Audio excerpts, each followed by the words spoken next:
The art from the U.S. Harry Potter books can be found in far-flung places around the world, like the Philippines and Greenland. But some people aren't even aware of the names of the talented few who have illustrated these much-beloved books. Join me as I briefly discuss Harry Potter and the U.S. illustrators.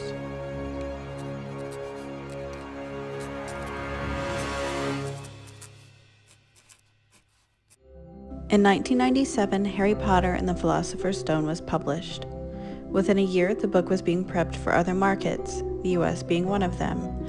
This preparation included finding another illustrator, who in this case was Mary GrandPre. GrandPre, who has now illustrated more than 26 books and winning awards all the while, was called up by Scholastic to illustrate this new children's book. While hesitant at first because of her busy schedule, after reading the book, she agreed. GrandPre terms her art soft geometry, featuring pastels used in a colorful, lighthearted, and whimsical manner. Also, her work is created entirely by hand, forgoing the use of a computer. GrandPre illustrated all 7 of the first edition Potter books, and as such, she was one of the very few select people who received a copy of the manuscript early. Of her illustrations, she says, the tone of the book helped her pick the overall color.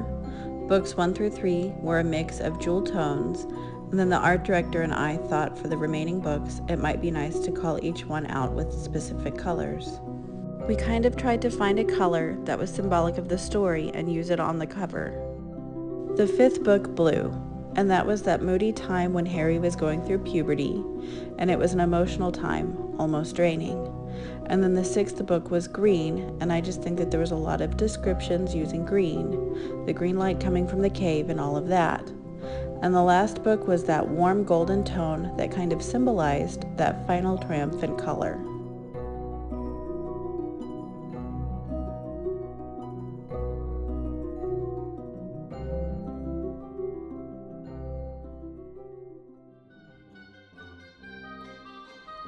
Kazu Kibuishi was born in Tokyo, Japan, but quickly moved to the United States with his family.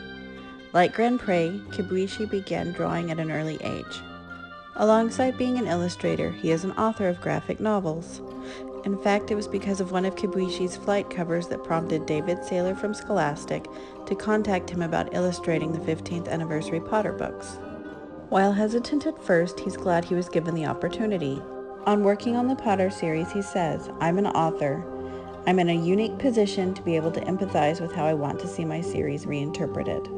My job is easy compared to what GrandPre had to do. My job is to be a historian and to take a look at how we perceive Harry Potter, how Mary GrandPre designed it, and also to find some way to reintroduce it to the readers. I would take something from Harry Potter that I think my kids would want to see." GrandPre had the most difficult task of defining the look of Harry Potter. She has a tremendous amount of influence over what I do and what everyone else does with the series from here on out. GrandPre said of the 15th anniversary covers, "I think they did a really nice job. I think they just wanted to give it a new look without straying too far from what I had done. I think it was a pretty smooth transition. I'm happy with them. I think they look great."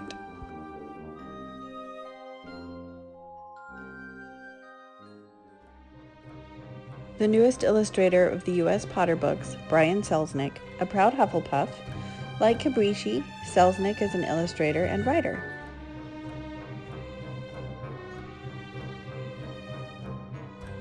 Selznick's illustrations differ from the other 2 U.S. Harry Potter illustrators in that his illustrations are black and white sketches, with the only color being found in the jewel tones of the typography.